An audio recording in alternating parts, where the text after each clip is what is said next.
Ma sœur ne est même pas restée pour le dessert. Elle a repoussé sa chaise, se est levée juste sous les lumières de Noël éclatantes, et a parlé. Cela est aussi clair que du verre. Tout le fonds fiduciaire familial de papa me appartient. Elle ne a pas hésité ni chuchoté.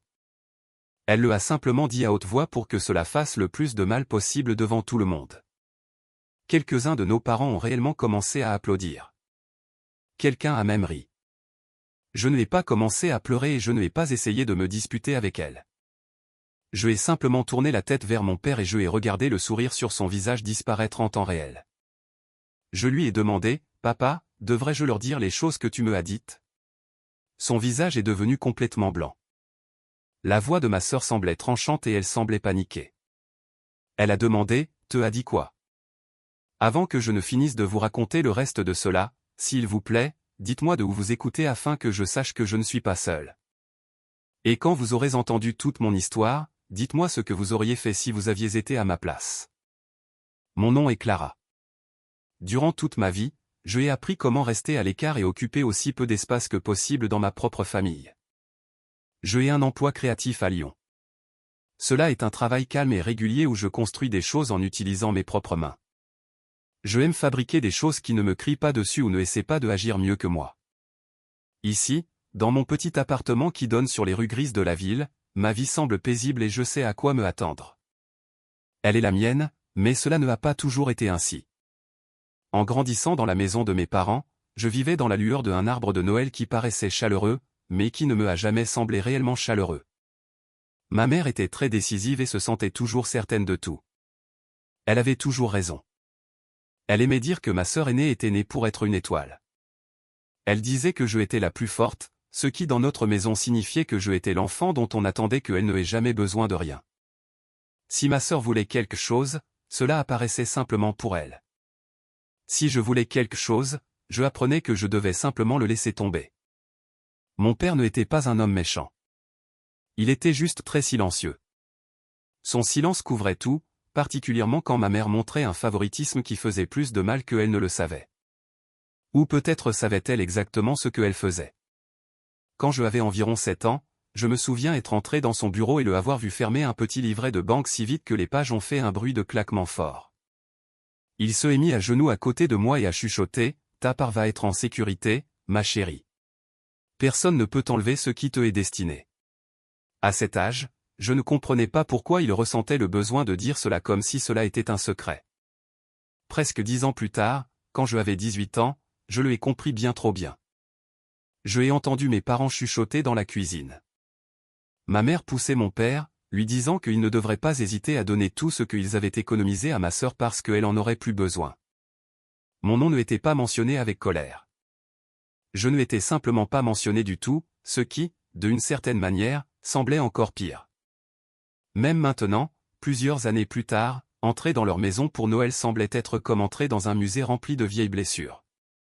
Le salon brillait de décorations et de ampoules chaleureuses, mais le air avait cette tension serrée et tremblante que je avais respirée en grandissant. Ma sœur se déplaçait dans la pièce comme si elle était la propriétaire de la fête. Elle portait quelque chose de très cher. Sa voix était forte et brillante alors qu'elle parlait à une tante de son budget de cérémonie et de ses plans de mariage. Ma mère restait juste derrière elle, hochant la tête avec fierté et touchant son bras, se assurant que ma sœur était le centre de l'attention.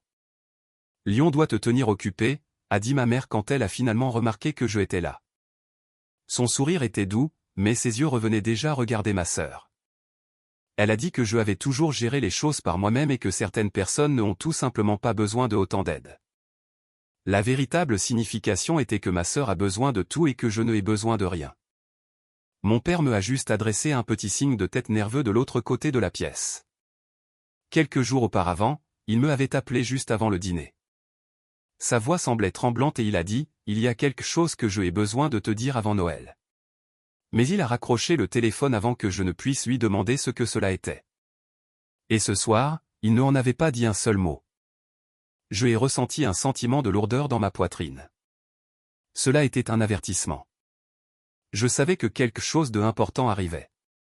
Le dîner a commencé exactement de la même manière que d'habitude avec ma famille. Il y avait trop de conversations différentes se déroulant en même temps, avec des gens se parlant constamment les uns sur les autres. Les rires étaient un peu trop forts, presque comme si tout le monde essayait de prouver qu'il passait un bon moment. Je me suis assise dans ma chaise près de la toute fin de la longue table. Cela était le même endroit où je finissais toujours, comme si le plan de table avait été décidé le jour même de ma naissance. Ma sœur était assise juste au milieu, exactement là où la lumière du lustre rendait ses cheveux les plus beaux. Elle aimait ce siège. Elle a toujours aimé quand les moments étaient entièrement construits autour de elle.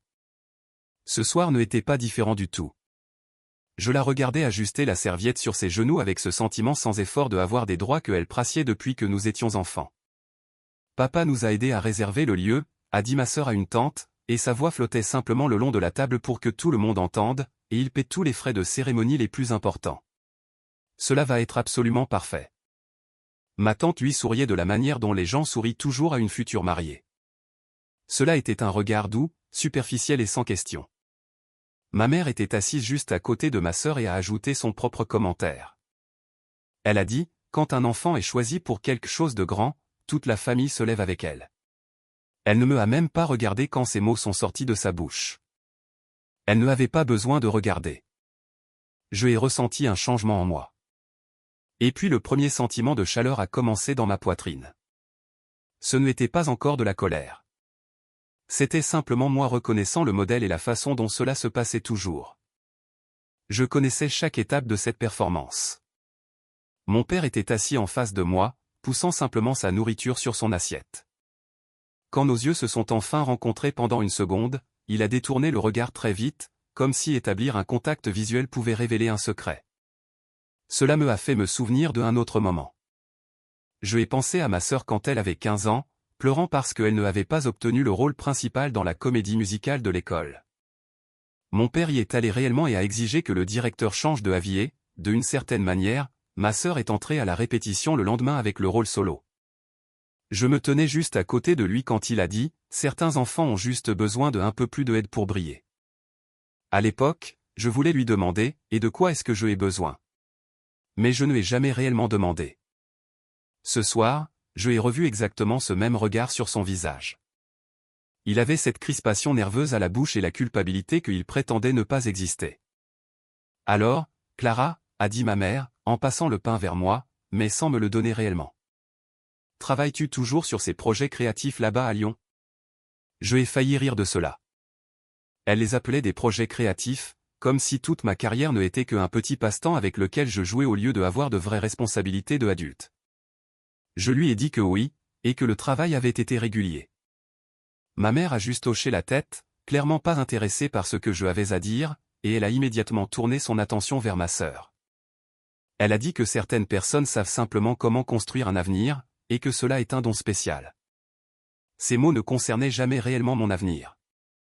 Ils étaient toujours simplement un moyen de commencer à louer l'avenir de ma sœur. Mon père se est raclé la gorge soudainement. C'était un petit son faible. Pendant une seconde, je ai pensé qu'il pourrait enfin parler de l'appel téléphonique qu'il avait passé ou de la partie, quelque chose que je ai besoin de te dire, mais il a seulement déplacé sa fourchette et ne a absolument rien dit. Puis je ai entendu le son discret du tintement de verre. Ma sœur a pris sa coupe de champagne et l'a tapoté légèrement avec sa bague. Toute la table se est tue. Même les bruits venant de la cuisine semblaient s'arrêter.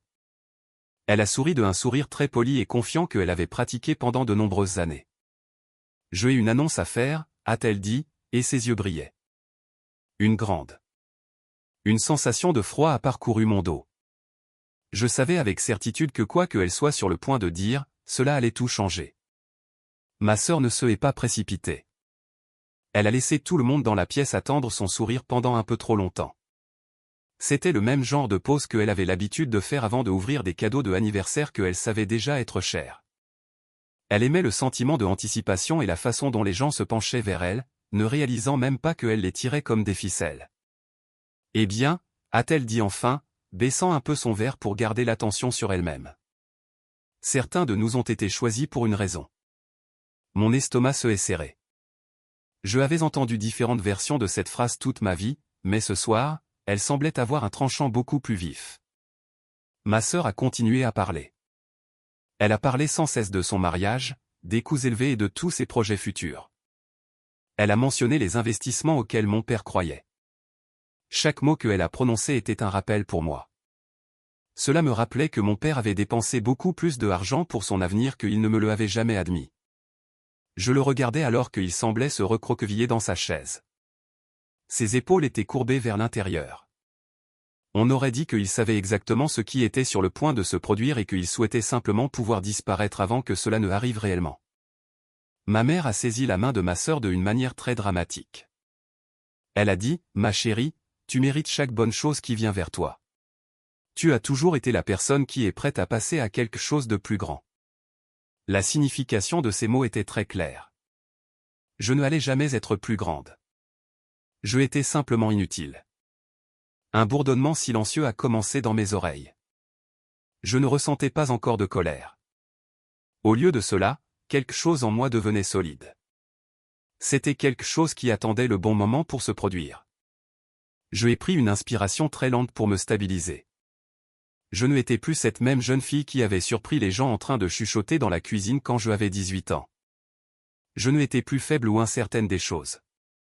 Je étais la femme qui s'était assise en face de Maître Roche il y a seulement quelques jours. Nous avions passé du temps à examiner les transferts de actes certifiés et les autorisations bancaires. Nous avons passé en revue toutes les protections juridiques que mon père avait demandé de mettre en place. Ces protections étaient pour moi. Il avait eu trop peur de dire quoi que ce soit à haute voix. Il avait essayé de me le dire le soir où il me avait appelé au téléphone avec une voix cassée. Il avait dit, « Il y a quelque chose que tu as besoin de savoir. » J'aurais dû te le dire il y a longtemps. Puis la ligne téléphonique est devenue silencieuse. Je n'étais pas sûr si cela était à cause de la peur ou de la culpabilité, mais je ai compris une chose parfaitement. Il portait une vérité qui le terrifiait. Je me étais assuré que cette vérité soit légalement protégée avant que quiconque ne puisse y toucher. De retour à la table du dîner, ma sœur a repris son verre comme si elle revendiquait une scène. Elle a dit, « Puisque nous sommes tous ici, je pense que maintenant est le moment idéal. » Tous les parents se sont penchés en avant sur leur siège. Ils ont arrêté de bouger leurs fourchettes. Même les cousins les plus jeunes ont cessé de s'agiter.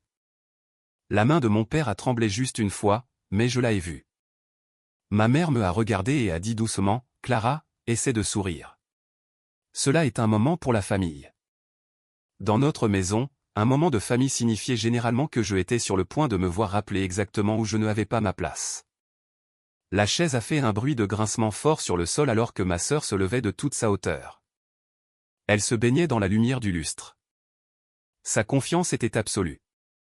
C'était le genre de confiance que vous avez quand on vous a dit toute votre vie que le monde est déjà à vous. Je ai ressenti un calme étrange s'installer en moi. Je étais calme, froide, et les choses semblaient très claires. Je n'étais pas là pour déclencher une dispute ou pour crier ou pour essayer de prouver quoi que ce soit. Je étais là pour mettre fin à quelque chose. Ma sœur a pris une grande inspiration théâtrale. Elle a dit, « Il est temps. » Je savais que les prochains mots qui sortiraient de sa bouche allaient faire exploser toute la soirée. Elle ne a pas hésité du tout. Elle a levé le menton comme elle le faisait toujours quand elle voulait que toute la salle l'adore. Elle le a dit assez fort pour que chaque parent à cette longue table de Noël entende, « Le fonds fiduciaire familial me appartient. » Elle ne reçoit rien. Pendant quelques secondes, personne dans la pièce ne a respiré. Puis toute la pièce est devenue très bruyante.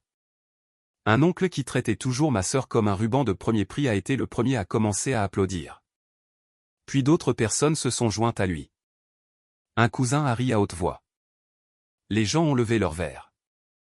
La musique de fête continuait de jouer comme si cela était des applaudissements en arrière-plan. Tout semblait flou et bruyant et les acclamations semblaient se produire sous l'eau. Je n'ai pas bougé. Ce n'était pas parce que je étais choqué, même si je l'étais. C'était parce que je ressentais quelque chose de stable et de froid s'installer en moi. Ce n'était pas de la peur. C'était la vérité. Ma sœur a vraiment apprécié le moment. Elle avait un large sourire victorieux sur son visage comme si on lui avait enfin donné une couronne.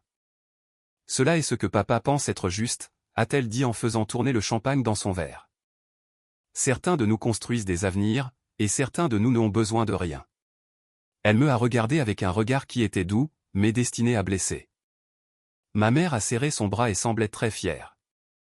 Elle a dit que cela était une grande étape pour ma sœur et que nous devrions tous être heureux pour elle. On me disait devant tout le monde que ma vie, mon travail et ma place dans la famille ne signifiaient rien.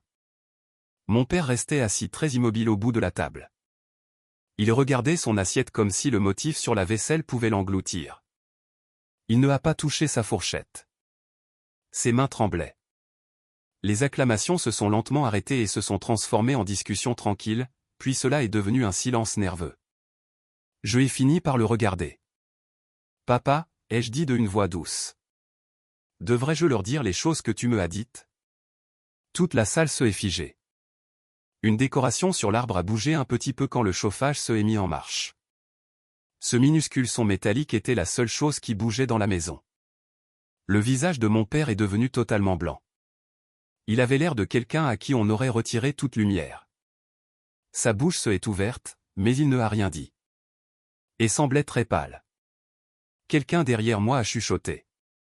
Puis la voix de ma sœur est sortie, aiguë et semblant paniquer. « Te a dit quoi » a-t-elle demandé. Elle a fait un pas en avant et son talon se est accroché un peu au tapis. Elle ne agissait plus de manière confiante. Elle me a rabroué à nouveau et a demandé ce qu'il me avait dit. Elle a dit que je étais juste en train de inventer des choses et que papa ne me dirait jamais rien d'important. Je ne l'ai pas regardé vers elle. Je ai gardé mes yeux sur mon père. Je lui ai demandé à nouveau s'il voulait leur dire ou si je devais le faire. Il a dégluti et sa gorge a bougé. Il a finalement chuchoté d'une voix tremblante que je avais ma propre part. Il a dit qu'il la avait mise de côté il y a des années, avant que tout cela ne arrive. Les gens à la table ont commencé à parler doucement. Ma sœur a secoué la tête et a demandé de quelle part il parlait. Il ne pouvait pas lui répondre, alors je le ai fait. Je ai dit à tout le monde qu'il y a quelques jours, mon père me avait appelé. Je ai dit qu'il voulait me dire quelque chose avant Noël, mais qu'il ne arrivait pas à sortir les mots. Je savais que cela était grave, alors je ai rencontré quelqu'un. Les yeux de ma mère sont devenus petits. Elle a demandé qui je avais rencontré. Je lui ai dit que je avais rencontré Maître Roche, mon avocate. Le mot « avocate » a fait réagir tout le monde. Les gens ont eu un souffle coupé et quelqu'un a laissé tomber une fourchette. La bouche de ma sœur se est ouverte. Je leur ai dit que je avais pris une avocate parce que mon père voulait que ses économies et les actifs qu'il avait mis de côté pour moi soient légalement sécurisés. Il voulait être sûr que personne ne puisse lui mettre la pression pour qu'il change d'avis. Ma mère me a rabroué et a dit qu'il ne avait jamais dit cela. Elle a dit à mon père de me dire que je mentais. Je le ai fait, a-t-il dit doucement, et sa voix se est brisée. Il a dit à ma mère qu'il avait économisé de l'argent pour ses 2 filles. Il a dit qu'elle ne arrêtait pas de lui dire que je n'en avais pas besoin et que ma sœur en avait plus besoin. Il a dit qu'il la laissait le dissuader encore et encore, mais qu'il voulait que je aie ce qui me était destiné. Il a dit qu'il aurait dû le dire à haute voix et me protéger plus tôt. Ma sœur semblait en colère et comme si elle ne le croyait pas. Elle a crié que cela ne arrivait pas et que je avais trompé mon père. Je lui ai dit calmement que je avais simplement donné suite à ce qu'il me avait demandé de faire. Ma mère continuait de secouer la tête et de parler de trahison, mais la vérité était sortie. Mon père a dit à ma sœur qu'il l'aimait, mais qu'elle avait déjà trop reçu, et que je avais été laissé de côté. C'était silencieux et froid dans la pièce. Ma mère a insisté sur le fait que tout devrait aller à ma sœur parce qu'elle avait de réelles responsabilités. Mon père a crié en retour plus fort que je ne l'avais entendu parler depuis des années. Il a dit qu'il la laissait le faire se sentir coupable de vouloir s'occuper de nous deux. Ma sœur a demandé ce qui allait lui arriver maintenant.